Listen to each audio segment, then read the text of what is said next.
kepada Allah Subhanahu Wa Taala, mudah-mudahan negara kita Malaysia senantiasa dalam keadaan yang baik, dilindungi daripada berbagai masalah. Dan di samping itu kita sedia maklum bahawa ketetapan dan dari segi pergerakan masyarakat di seluruh negara telah pun diputuskan oleh Yang Amat Berhormat Perdana Menteri, dan saya berharap kepada tuan-tuan dan puan-puan yang berada di seluruh negara Malaysia yang dikasihi akan dalam keadaan bukan hanya sihat, tapi yang penting ialah dapat mematuhi perintah itu untuk membolehkan supaya bukan hanya tujuannya untuk memastikan kita rakyat Malaysia ini dalam keadaan yang sihat dan terkawal, dan juga untuk mengelakkan supaya kita terjangkit dengan wabak COVID-19 ini. Kerana ini merupakan salah satu virus yang tidak mengira batasan, ya.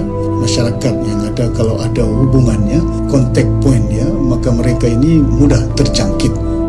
Dan kita pun menyedari hakikat bahawa kita tidak mempunyai vaksin yang boleh mengubati virus ini dalam keadaan yang kita katakan bukan hanya singkat ataupun lama, tapi kita belum lagi dapat merealisasikan dari segi vaksin yang ada. Pihak kerajaan akan berusaha sedaya yang boleh untuk memastikan bahawa mereka ini bukan hanya dapat dilindungi dalam keadaan sihat, dan kalau kita dapati bahawa ada di antara kita ataupun jiran kita dan juga pihak-pihak yang telah pun terjangkit, saya merayu semua, buatlah laporan dan pastikan bahawa kita yang terjangkit ini dekati dan sampailah ke hospital-hospital yang terdekat untuk mendapat perubatan ataupun perkhidmatan kesihatan, ataupun pastikan bahawa kita ini dapat mengelakkan diri kita bergaul ataupun kontak dengan mana-mana, bukan hanya keluarga kita, rakan-rakan sahabat kita, untuk mengelakkan supaya wabak ini tidak akan menular bukan hanya di kalangan keluarga kita, tapi kepada masyarakat yang lain. Bahkan juga kita berusaha sedaya yang kita mampu untuk mendapat menyediakan, contohnya di peringkat Negeri Sabah, bekalan makanan. Kita ada gerakan seluruh pentadbiran daerah yang diketuai oleh pegawai daerah di seluruh Negeri Sabah untuk memastikan menyelaras agar bekalan makanan ini dapat kita sampaikan.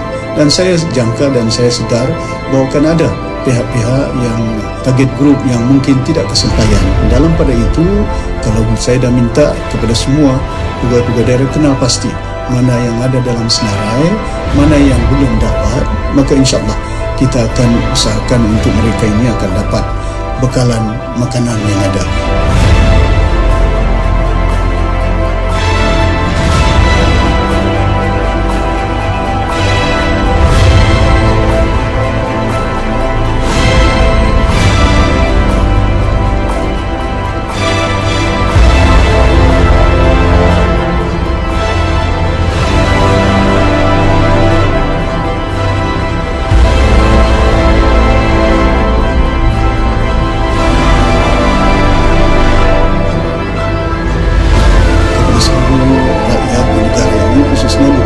Sabah akan sentiasa dapat mematuhi arahan untuk membolehkan supaya kita banyakkan masa berada di rumah bersama dengan keluarga dan mengelakkan jangkitan ini masuk ke dalam lingkungan keluarga kita ataupun diri kita.